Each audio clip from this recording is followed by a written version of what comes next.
Welcome to Bulwark Takes. I'm JVL here with my colleagues Sam, Stein, and Sonny Bunch. And Donald Trump, like Marie Antoinette before him, had some messages for the little people about Christmas. Sam, Sonny, before I let you guys off the chain, let's go to the tape. The one thing you need steel. You know, you can give up certain products. You can give up pencils. Because under the China policy, you know, every child can get 37 pencils. They only need one or two, you know. They don't need that many. But you always need steel. You don't need $37 for your daughter. 2 or 3 is nice, but you don't need $37. This is the second time he's gone on the doll thing. Yeah. Do you remember that before? We had lost in the midst of time. He has a real thing about the weakness of America's little princesses having 37. I think it's always also $37. 37. Is it always 37? I think so. I think that again, we'd have to go to the archives. It's such for a that, specific number. I don't really understand it. Anyway, maybe Ivanka had $37 and he's always regretted that. Who can say? I mean, let's just go. I grew up as a young conservative, and I would always hear tales of this Jimmy Carter person who sat America down and wore his cardigan and said, "You got to turn your thermostat down. You got to suffer in the summer. You got to be cold in the winter." And that's what America is. It's suffering, and you give things up for the common good. And then Ronald Reagan came in and said, "No, we're not going to do that." And that is, you know, that is when I hear Republican politicians talk about, you know, America, it is not, you got to give up your pencils. You got to give up your dolls. I flames on the side of my face watching this because it drives me crazy. This idea, every American child should have a cup on their dresser with like 40 pencils in it that are of varying states of sharpness. And when they get too dull, just throw them away. Throw them away and get a new one out of the fresh pencil box. Don't sharpen them. No. Sharpening is for poor communist countries. You know what? We use pencils once. The only reason anybody needs get rid of them. The only reason anyone needs a pencil sharpener is in the classroom. If you want an excuse to get up from your desk to go do the little, because that's pretty cool, actually. The little turning one. That was I was always very into that. It's like mechanical. You don't have the automatic ones now. What, like mechanical pencils stick them are in the and worst. it sharpens it for you. Okay. Oh well, no, well see, but that's just not as much fun as the crank. I like the hand crank, you know, because I'm old. Okay. I'm an old man. Sorry, you're cooking. Go ahead. No, it's the pencil thing in particular. Dolls, whatever. My daughter has more than 37 dolls, I'm sure, if I went in there and counted them, if you include the stuffed figures, more than 37. But the pencils, she has cups and cups of pencils, and every time I see them, I smile, and I think this is what an American child should have. And he's trying to take that away from our precious young people. And I cannot abide this. Did Hulk Hogan grow up with a pencil shortage in his house? I don't think so. Absolutely not. I don't think so. No. Sam? I've never heard such a passionate defense of pencils in my life. I didn't realize Sonny was such a pencil man. Big pencil guy. I don't really have much to add on the pencil front. The dolls are a little bit of a quirky thing because it's like one of these things where Trump's obviously caught in the 80s, 70s mindset where like people just go home and play with their little Barbie dolls and all that stuff. It's a weird tick. I guess we'll have a lot of steel. Every child can have their steel in Trump's world, but not dolls. Yeah. You get a lump of steel. But obviously, it's like we can jump ahead here because he's doing this as he himself is indulging in just the most, opulent bullshit possible for a president, right? We'll get to that. So we're going to start. We're going to continue with the affordability, because that's what this is all part of, his pivot to affordability. And he also said there that he's not allowed to say anymore that affordability concerns are a hoax. Yeah. Which means he thinks it's a hoax, but he just can't say it. And then he had an interview the other day with Dasha Burns where he was just sort of scoffing at the idea that it was dramatic to think of holiday shopping as a concern for consumers. So he's in a bit of a different reality than I think most people. Let's look at the video on that. To the people, not to the insurance companies. So right now people are buying their holiday presents. They're planning. Look, don't be dramatic. No. Don't be dramatic. Here's what I want. Don't be such a drama queen. I know. And what I want to do. What does he mean by that? Don't be dramatic. He didn't even get the question out. Don't be dramatic. They're buying their holiday presents. I mean, don't be dramatic. Don't be. I really think it is fascinating. It is fascinating to watch this happen in real time because again, this idea that a politician can go out there and say, you need to be happy buying less stuff. You need to be happy buying less stuff for your family is such insane messaging. It is so counter to everything we understand about American politics, the American consumer, the American political class, the American media class. There's nobody and everybody who runs the advertising departments in these newspapers and television channels is like, buy fewer dolls? No, they need to buy 38 dolls. Hold on, Sonny, you just came dolls. upon a great story idea. We should call up the doll manufacturers and the pencil manufacturers and say, what do you straight make to of Mattel? Yeah, what do you think of this presidential message here? So few dolls.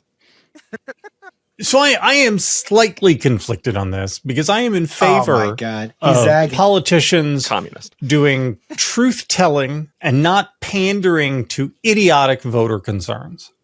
And so this is one of the things that I said much through 2024. I said inflation has been beat. We are actually net positive. Real wages have outstripped inflation growth. Everybody's working with outdated feelings. People's views of the economy are as if it was the autumn of 2008 when the global financial system was blowing up. And so I am, again, sympathetic to a politician saying, hold on now.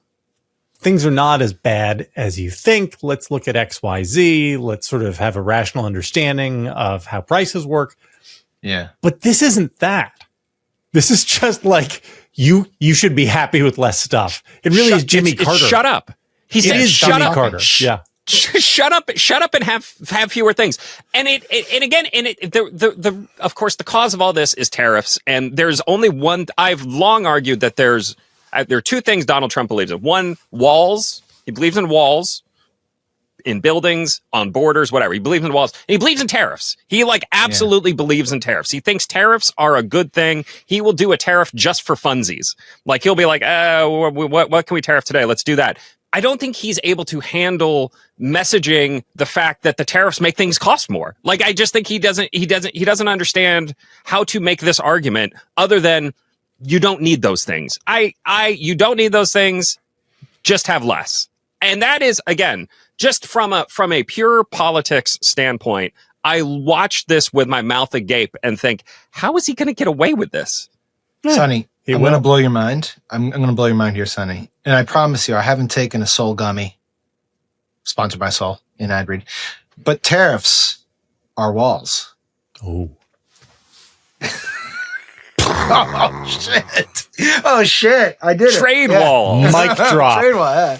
Boy, do you used to work at the Cato Institute, Tim? It's a real double rainbow moment for me here. I'm like really, maybe a triple rainbow. So here's the kicker, though, because Donald Trump, he believes in one other thing, though, which is buildings, and all this is happening at the moment when the only thing he really seems to care about deeply are the renovations he's doing to the White House, including there's the ballroom, which is currently halted because he did have to fire the guy who was the architect. Amazing. They did the demo before they had a final. Is that normally how projects work? Like if you're putting an addition on your house, do you demo the part of the house before you've settled on what you're actually building in a final design?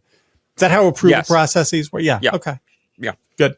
And we have some Truth Social and the Lincoln bathroom in the White House talking about how it was renovated in the 1940s in an Art Deco green tile style, which was totally inappropriate for the Lincoln era. I did it in black and white polished statuary marble. This was very appropriate for the time of Abraham Lincoln, and in fact, could be the marble that was originally there.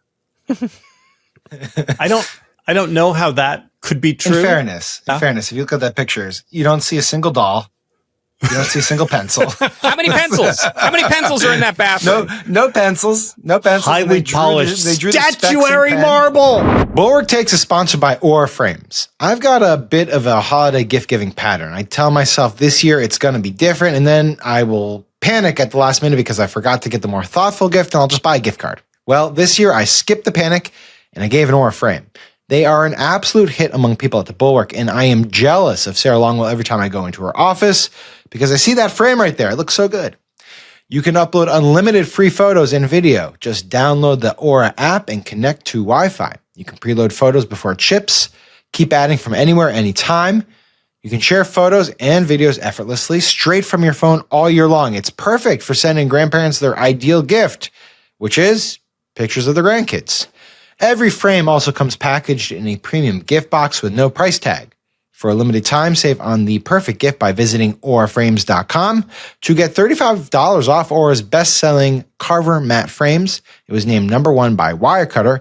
Use the promo code BulwarkTakes at checkout. That's AURAFrames.com. Promo code BulwarkTakes. This deal is exclusive to listeners, and frames sell out pretty fast, so order yours now to get it in time for the holidays. Support the show by mentioning us at the checkout. Can I riff on this for a little bit? Because it's so out of control. There's two things that are really wild. So it's the bathroom renovations, the ballroom renovations. We could throw up the picture of the Great Gatsby party and all that stuff. Oh. And he's out at all these sporting events, and he's doing the Kennedy Awards dressed in tuxes. And it's like, you can tell people, hey, we need to kind of dial it back and everyone needs to conserve a little bit, but you got to conserve too, right? Like, you can't be out there just splurging with the taxpayer money on all this stuff, because that's insane. But the other thing is that he does generally seem to be overconsumed with these random renovations and totally unnecessary portions of the job. I mean, his presidency really is defined in large degree by how much he wants to build buildings and go to sporting events. That's because he plans on vacating the White House in 2029, right, Sam? Yeah, he's checked out. Well, so you think that, yes, I hear you. You don't build a new White House and a ballroom so that you then leave it, right? So you can leave it and the next person can move in. You can park it. You don't get a Qatari jet so you could park it in your library, right? Yeah. Like, that makes sense to me. And yet, he clearly has little appetite for the actual job itself. He's not doing any of the actual presidential work. He likes doing the ceremonial shit. The deals. That's always been the case, though. I want to cross some threads here, because here's what I've just realized, that Donald Trump is actually best suited to be an HGTV host, right? He wants to host a home renovation show. That's what he wants to do. And you know who owns HGTV? That's part of the Warner Brothers Discovery universe. It's all and coming together. You know what's happening with Warner Brothers Discovery right now. If either Netflix or Paramount were to offer Donald Trump his own home renovation show, they would close it like that. That deal would be over. It would be done. Donald Trump rebuilt. I don't know what you would call it. I don't. Who cares? Delightful goal. You're joking, but it's true. You're joking, but it's absolutely true. I'm not 100%. Joking. I am being 100% serious.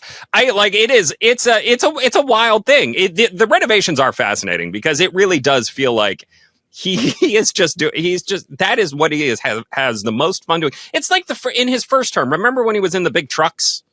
When he was in the big, that was when he looked the happiest, when he was doing big truck things, and when he was doing some kind of construction adjacent stuff. That is what he seems to really enjoy doing. I don't think that's appropriate for the president to be doing, but whatever. Question about the Gatsby party. First of all, picking the theme of a Great Gatsby party is it is like saying, oh, we're going to do a Marie Antoinette party. It's literally like, at the moment you could pick any other opulent theme you could be like the Egyptian pharaohs or something, and it wouldn't be as like let them eat cake as Gatsby. But here's my question. Doesn't Trump get away with this? Hasn't part of his appeal always been that he doesn't live like the common man, and that's what makes him an Ubermensch and an alpha, is that his people don't seem to hate him for this or resent him for it. They admire him for it. I'm going to push back on this slightly, because I think that his appeal is not I am so great and you are so small. It's I am so great and you can too.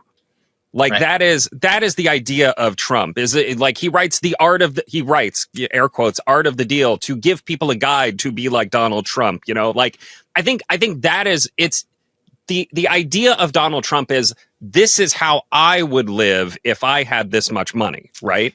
And I think he undercuts that. I think this is actually really bad for him. I think he really undercuts it when he says, I live like this, but you have to be poor. And I don't think that works for him. I feel like this will actually undercut his basic appeal to that core demo. I'll just add two things in that. One is I'm not totally sure Trump understood what happened after the 20s or 1929. So it's totally fair that he could throw a Gatsby party. Two is, I think, yes to both of you. Like, that is his appeal. But remember, the context of the Gatsby party wasn't just that they had this ostentatious party with half-dressed women in big martini glasses and all that. It was that they were doing this at the same time that they were debating cutting food stamps. Okay? Mm-hmm. That's a whole nother level.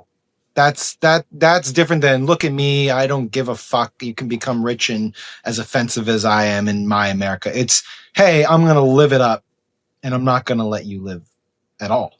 It's like, I'm not going to let you eat. And I think I have to imagine that even as someone who is as creative and dexterous as Trump is at politics, that's a tough one. I just don't think I agree. Let me explain why. Okay. Maybe I can convince you. I don't think Trump's appeal has ever been, I'm going to make you rich. So when Trump has his rallies down in the Panhandle and there are a bunch of swamp trash people there, you know, with all of their great dental hygiene and whatnot, I don't think Trump's appeal to them is, don't worry, you're going to get rich and have gold faucets too. No, his appeal is, I'm so rich and I'm going to rub it in the face of all those people that you hate. I'm richer than all of those people at the New York Times with their, like, oh, sure, they drive a BMW, I have a jet. And I'm going to use all of this to hurt the people that you hate. And that's what they were there for. And I don't think any of that has changed. We'll agree to disagree. I think his shtick is, America's going to be so damn wealthy again. We're going to win so much. I'm going to cut your energy costs by so much. We're so hot that you're going to beg me to stop, but I won't stop because I'm so good at this job. So I think there is some element of like, look, I've done it. I'm rich. I'm wealthy. These guys want all the wealth themselves. Let me make everybody wealthy. And that's obviously all bullshit, right? No, but I disagree with you. I'm going to leave it at that. Sonny, did I convince you at all or no?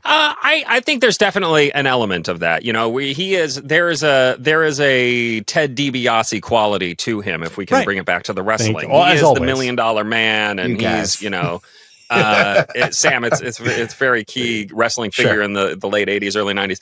But I do think that there is also an element of, there's an aspirational element to Donald Trump that I do think him being like, you can't have these things, undercuts somewhat. I'm not saying that he is necessarily, again, a Reagan-esque rising tide lifts all boats type figure, but he is definitely, I think he has always positioned himself as, yes, I'm rich, and also other people can be rich. I will, you know, it's not necessarily I will teach you the secrets, but it definitely, there's an element of that there. I think, I don't know, maybe not. Yeah, the austerity stuff I think hurts him a little more than the gilded lifestyle stuff. Oh yeah, totally, 100%. Final question: if, as the market seems to believe, the Supreme Court is going to save Donald Trump from himself with tariffs, does Trump then just declare victory?